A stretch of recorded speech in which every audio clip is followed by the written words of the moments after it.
မင်္ဂလာပါ Facebook ဓမ္မမိတ်ဆွေများ Facebook ကမိတ်ဆွေများဒီမနေ့ဗုဒ္ဓဟူးမနေ့မှာကျွန်တော်တို့ဝေမျှနေကြဖြစ်တဲ့ဒီထုံတန်းဒလိတ်တွေဒီလူမှုအတိုင်းဝိုင်းရဲ့စီးမြင်ပေါင်းတွေကိုကြော်လွှားတဲ့တမန်ကျမ်းစာထဲမှာတွေ့ရတဲ့ဒီအမျိုးသမီးတတိခဲအမျိုးသမီးတွေပေါ့နော်ဒါမှရဲရင်နဲ့အမျိုးသမီးတွေအကြောင်းဆက်ပြီးတော့တွားဖို့ဖြစ်ပါတယ်အပိုင်းကိုရောက်နေပါပြီဆိုတော့ဒီမနေ့ဓမ္မရာဇဝင်ပထမစာဆောင်မှာကျွန်တော်တွေ့ရတဲ့အလကာနနဲ့မိသားစုဟာနအကြောင်းကျွန်တော်ပြောရအောင်ဆိုတော့ဓမ္မရာဇဝင်အခန်းကြီး1ထဲမှာကျွန်တော်တွေ့ရတဲ့ပထမစာဆောင်အခန်းကြီး1ထဲမှာတွေ့ရတဲ့ဒီအလကာနကမယားနှစ်ယောက်ရှိတယ်တယောက်ကဟာနဆိုပြီးတော့တယောက်ကပနီနာတဲ့ဆိုပနီနာ၌သားသမီးရှိတယ်ဟာန၌မရှိဘူးသူတို့ရဲ့အစဉ်လာတိုင်းပေါ့နော်ဒီနှစ်စဉ်နှစ်တိုင်းဖြစ်မှာပေါ့ဒီရှီလောမြို့မှာရှိတဲ့ဒီနေရာမှာအမြဲတမ်းတွားပြီးတော့ဒီမိသားစုအလကာနမိသားစုတွားပြီးတော့ဘုရားကိုကူးကွယ်ကြတယ်အရှင်ထာဝရဘုရားကိုကူးကွယ်ကြတယ်တဲ့အဲ့ဒီဇစ်ပူဇော်ခြင်းရှီလောမြို့ကိုနှစ်တိုင်းတွားတယ်ဆိုရဒီနှစ်တိုင်းတွားတဲ့နေရာမှာဇစ်ပရိုဟိအဲလီနဲ့ဇစ်ပရိုဟိအဲလီတာဟောဖနီနဲ့ပင်ဟာကလည်းဒီရှီလောမှာရှိတယ်ပေါ့ဆိုတော့နှစ်တိုင်းဖျားရှိခိုးပြီးတော့ရှီလောကိုတွားပြီးတော့ဇစ်ပူဇော်တဲ့အခါတိုင်းမှာသားသမီးမရှိတဲ့ဟာနာကအမြဲတမ်းမျက်နှာငယ်ရတယ်တစ်ဖက်ကပင်နီနာရဲ့တခါတလေလှောင်ပြောင်ခြင်းဒါမှမဟုတ်တခါတလေဘယ်လိုပြောမလဲနှိမ့်ချဆက်ဆံပြောဆိုခြင်းအဲ့လိုဟာမျိုးလဲနှစ်တိုင်းရှိတာနေမှာပေါ့ဆိုတော့အိမ်မှာလည်းရှိမယ်နေ့တိုင်းရှိမယ်နောက်ဖျားစစ်ပူဇော်တကာတွားတဲ့အခါမှာလည်းရှိတာနေမှာပေါ့ဆိုတော့အမတန်မှစိတ်အနှောက်အယှက်ဖြစ်စရာဖြစ်တဲ့အခါကျတော့တခါတော့ရှီလုံးမှာသူဒီသမင်းစားပြီးတဲ့နောက်မှာဆုတောင်းတယ်တဲ့ဆုတောင်းတယ်တဲ့အဲ့ဒီမှာသူဆုတောင်းတဲ့အရာကဘာလဲဆိုအခန်းကြီး1အပိုင်ငယ်ကိုမှာရှီလောမြို့၌စားတော့ကြသောနောက်ဇစ်ပရောဟိတ်အဲလီတီထာဝရဘုရားအိမ်တော်တိုင်းမှာထိုင်နေစဉ်အပိုင်ငယ်30မှာဟာနာသည်ညှိုးငယ်သောစိတ်နှင့်ထား၍မျက်ရည်များစွာကျလျက်ထာဝရဘုရားကိုဆုတောင်းနေအဲ့ဒီဆုတောင်းချက်ကဘုရားသခင်ကျမကိုမမေ့ဘဲနဲ့ကျမကိုမျက်နှာသာပေးပါကျမရဲ့စိတ်ဆင်းရဲခြင်းကိုကိုတော်ကြည့်ရှုပါအောက်မေ့ပါတားယောက်ျားကိုပေးသနာတော်မူလင်သူ၏စပင်ရိတ်ခြင်းကိုအလင်းမပြုတစ်သက်လုံးထာဝရဘုရားကြုံဖြစ်စေခြင်းကကျမအပ်ပါမယ်ဆိုပြီးသစ္စာဂတိပြုတယ်အဲ့လိုပါပဲအဲ့ဒါကိုစိတ်နှလုံးနဲ့ဆုတောင်းတဲ့အခါငိုယိုတယ်မျက်ရည်ကျတဲ့အခါမှာအဲ့ဒီကလေးမတော့မဟုတ်သေးပါဘူးပေါ့နော်တကယ်တော့သူထင်တယ်လို့မဟုတ်ဘူးဟိုအမျိုးသမီးဆုတောင်းတဲ့ငိုယိုနေတဲ့အမျိုးသမီးကစိတ်နှလုံးအကျွမ်းမဲ့တုံမှောက်ပြီးတော့ဒီငိုယိုပြီးတော့ဆုတောင်းနေတာဖြစ်တယ်အဲ့ဒီဆုတောင်းနေတဲ့အရာကိုဇစ်ပရောဟိတ်အဲလီတီတဲ့အခါမှာအော်စိတ်ချမ်းသာနေတော့ဘုရားသခင်အဖြေပေးလိမ့်မယ်ပေါ့နော်တကယ်လဲအဖြေပေးတယ်တားယောက်ျားလေးရတယ်ရှမွေလလို့ခေါ်တယ်ဘုရားသခင်စီကနေဆုတောင်းတဲ့အတွက်ကြောင့်ရတဲ့သားဖြစ်တဲ့အတွက်ကြောင့်ရှမွေလလို့ခေါ်တယ်အဲ့လိုပဲသူဂတိပေးတဲ့အတိုင်းဒီရှမွေလကိုအဲလီစီမှာပြန်အပ်တယ်ဒါ ဒီနေ့ဒီမနေ့သူ့ရဲ့ story background ပေါ့နော်နည်းနည်းရှည်သွားတယ်ဒီမနေ့ပေးခြင်းနဲ့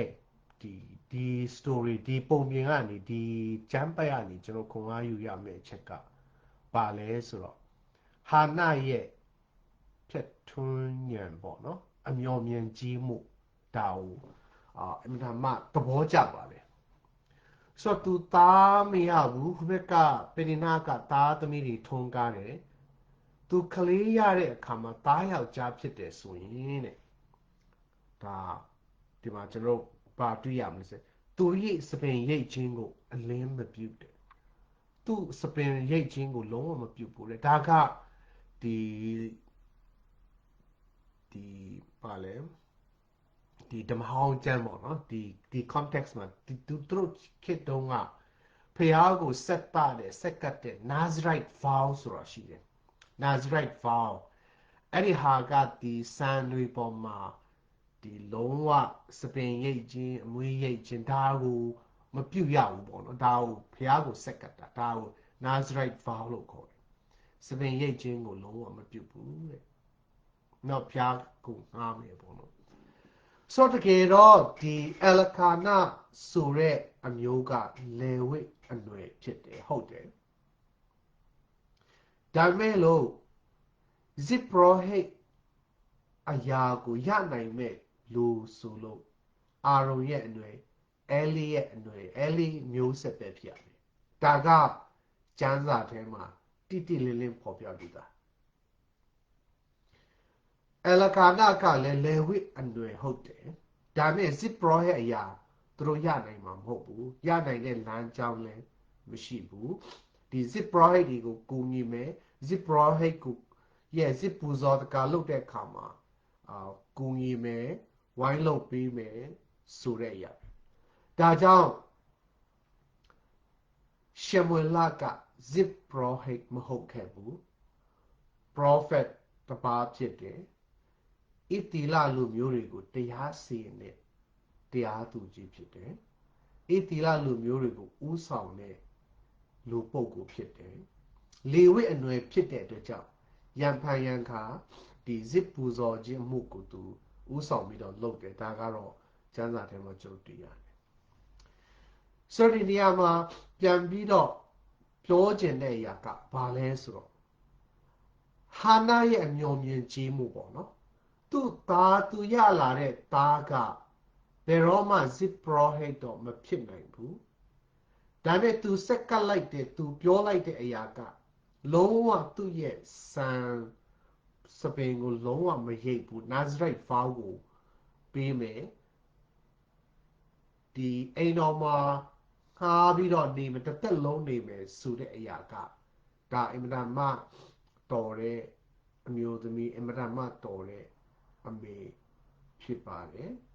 ဆိုတော့သူရဲ့အမျှော်မြင်ကြီးမှုကြောင့်အဲလီရဲ့အိမ်တော်ထဲကိုသူရောက်တယ်ဖျားရဲ့အိမ်တော်ထဲကိုသူရောက်တယ်အဲလီရဲ့လက်အောက်၌တကယ်ကြီးပြင်းခဲ့တယ်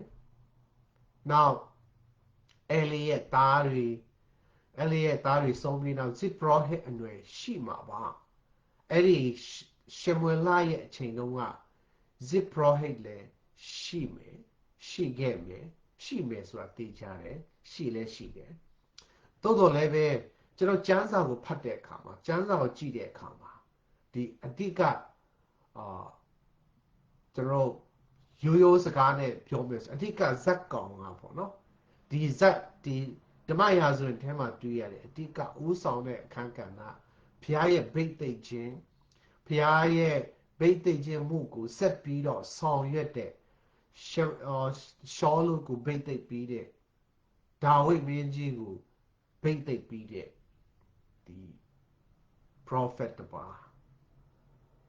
ဖြစ်တယ်ဆိုတာအဓိကဇက်ကောင်အဓိကအခန်းကဏ္ဍမှာပါတယ်ဆိုတော့ကျွန်တော်တွေ့ရတယ်ဆိုတော့ဒီနေရာမှာတကယ်တမ်းဖြစ်တဲ့နာကဟာနာဖြစ်တဲ့နာကလေအယ်ကာနာရဲ့အနွယ်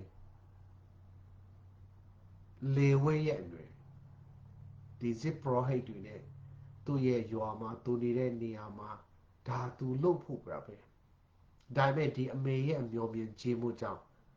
တကယ်ဇစ်ပရောဟိတ်အဲလီနာမှာ သွားပြီးတော့အပ်တယ်သွားပြီးတော့စီးပူးလိလာတယ်သွားပြီးတော့ကြီးပြင်းတဲ့အခါမှာဒါဇက်ခုံပေါ်ကိုရောက်တာပဲတခါတည်းအယ်ကာနာဆိုတာလူတွေကမသိဘူးဒါပေမဲ့ဒီအမျိုးသမီးရဲ့ဖြတ်ထွင်းတဲ့ဒီအမျိုးသမီးရဲ့အမျိုးမျိုးကြီးမှုကြောင့်ရှမွေလဆိုတဲ့ခလေးလေးကောင်းလေးတယောက်ကအဲလိထန်မှာစီးပူးတဲ့အခါမှာဒီဇက်ခုံပေါ်ကိုရောက်တာပဲ jump promotion ပေါ့နော်တခါတည်းဒီစင်ပေါ်ကိုရောက်သွားတာဒါကအမေရဲ့အမျိုးမျိုးကြီးမှုအမေရဲ့ဖြတ်ထွင်းခြင်းရှိမှုအမေရဲ့ရှိကိုအများကြီးမြင်တဲ့အမြင်ယူပါယုံဒီပေါ်မှာဖြစ်တယ်ဒါလည်းကျွန်တော်ကမြင်တတ်ဖို့ဒါလည်းမြင်နိုင်ဖို့ကျွန်တော်လိုအပ်ပါတယ်အများကြီးကျေးဇူးတင်ပါတယ်နောက်တစ်ပတ်ဗုဒ္ဓဟူးနေ့မှာဆက်ပြီးတော့ဒီအမျိုးသမီးအမတမထက်မြက်တဲ့တော်တဲ့အမတမရဲစွမ်းတတိတဲ့ပြုတ်သွားတဲ့တမန်ကျမ်းစာရဲ့အမျိုးသမီးအကြောင်းကိုဆက်ပြီးတော့လေ့လာရအောင်အများကြီးကျေးဇူးတင်ပါတယ်အများကြီးကျေးဇူးတင်ပါတယ်